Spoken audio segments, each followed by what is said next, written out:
नमस्कार।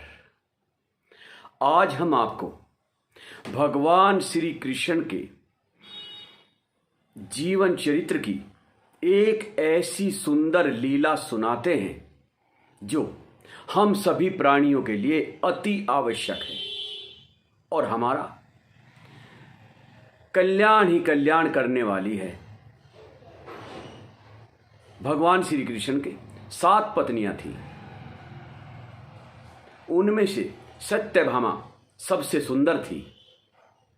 एक दिन वो श्री कृष्ण जी के पास बैठी हुई है और कहती है कि भगवान, क्या मुझसे सुंदर नारी कोई इस जगत में है?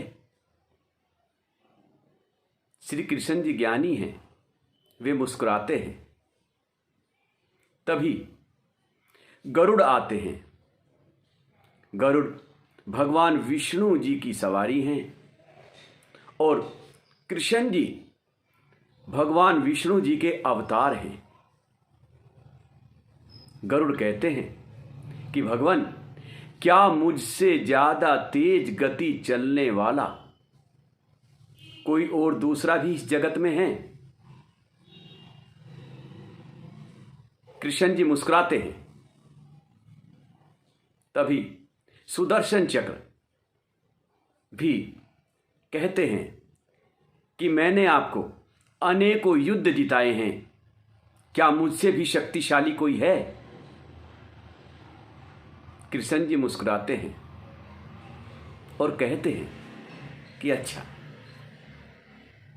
एक काम करते हैं गरुड़ जी, आप मंद्राचल पर्वत पर हनुमान जी तपस्या कर रहे हैं, उनसे जाके कहो कि आपके इष्ट देव भगवान राम और सीता माता जी आपको बुला रही हैं। गरुड़ ने नमन किया और वे चल दिए।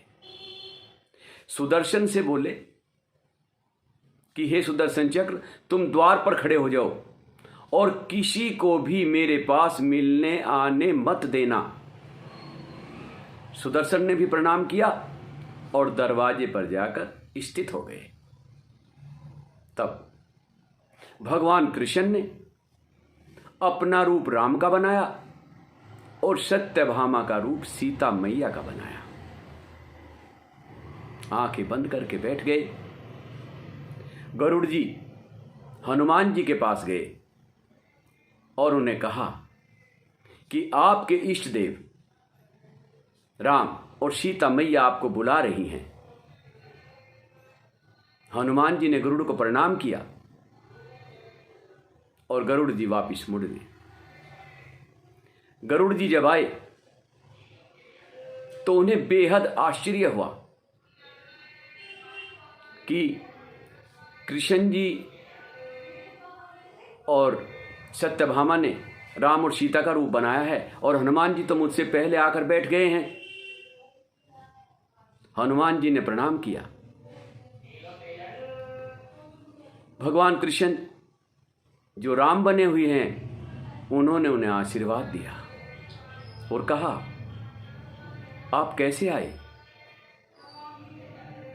कहने कि गरुड़ जी ने मुझे बताया, तो ये तो मेरा सौभाग्य है कि मैं आ गया।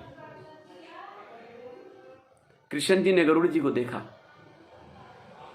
और मन ही मन कहा कि तुझसे तेज गति चलने वाला भी इस संसार में है। तब हनुमान जी ने कहा कि हे प्रभु, आपकी लीला तो आप ही जाने,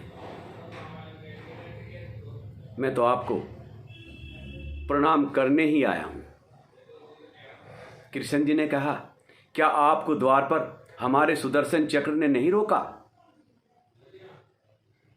हनुमान जी ने प्रणाम करके अपना मुंह खोला और मुंह से सुदर्शन चक्र को बाहर निकाल दिया। कृष्ण जी मुस्कुराए, लेकिन हनुमान जी ने कहा कि हे भगवान, आप तो अंतर्यामी हैं, लेकिन आपके पास जो बैठी है, आज तो इसका रूप मुझे दासी जैसा लग रहा है, सीता मैया जैसा तेज इसके मुखमंडल पर नहीं है। तब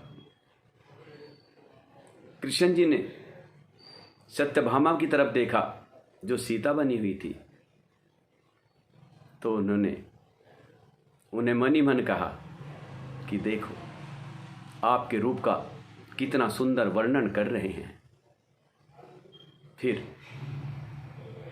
भगवान कृष्ण और सत्यभामा अपने असली रूप में आ गए।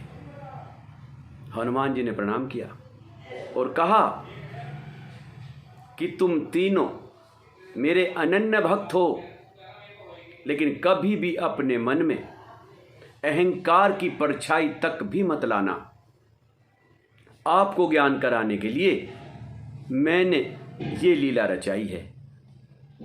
इसलिए मेरा आप सभी लोगों से हाथ जोड़कर निवेदन है कि कभी भी अपने मन में अपने कर्म का, अपने स्थान का, अपने पद का, अपने धन का, अपनी माया का अहंकार न करें, क्योंकि ये लीला तो लीला बिहारी की है। इसमें तो तुम्हारा कुछ भी नहीं है। तुम्हारे अच्छे पुण्य कर्म आते हैं तो तुम्हें ये सब उपलब्धियां हो जाती हैं, और जब तुम्हारे गंदे कर्म, पाप कर्म तुम्हारे सामने आते हैं तो ये सारी उपलब्धियां एक एक करके नष्ट होती चली जाती हैं। इसलिए आपके पास केवल एक ही रास्ता बचता है, अपने इष्ट देव को नमन करना और उनसे जाने अनजाने हमसे कोई भूल हो गई हो हमें माफ़ करना और हमारे भाग्य को चमकाना। आप लोगों का मेरा ये कथन सुनने का बहुत बहुत धन्यवाद। मैं आशा करता हूँ कि आज से आप अपना हृदय परिवर्तन करेंगे और अपने इष्ट देव को मन की गहराई से नमन करते रहेंगे। बहुत बहुत धन्यवाद।